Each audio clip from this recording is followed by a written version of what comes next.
Perkenalan Aditya Dwi Prabowo dengan tato dimulai ketika SMA. Saat itu dia nekat menato tubuhnya tanpa sepengetahuan orang tuanya. Berbekal uang tabungan dari hasil membuat lukisan, Adit membeli mesin tato seharga 10 juta rupiah.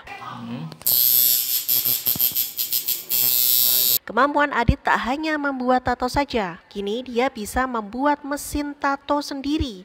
Itu berawal ketika mesin tatonya sudah tidak bekerja dengan maksimal. Mesin itu kemudian dia bongkar, lalu dipelajari isinya.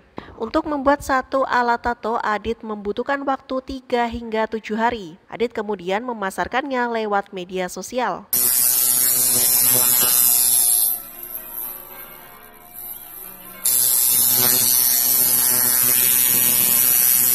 Pembelinya pun beragam, tak hanya dari Indonesia, tapi juga dari luar negeri. Belum lama ini, ada konsumen dari Jerman yang membeli 3 unit mesin tatonya dengan harga 12 juta. Saat ini, Adit warga desa Kebonagung, Kecamatan Sulang, Kabupaten Rembang ini sedang mengerjakan pesanan dari India. Baca berita selengkapnya di koran Jawa Pos Radar Kudus. Dari Rembang, Wisnu Aji melaporkan.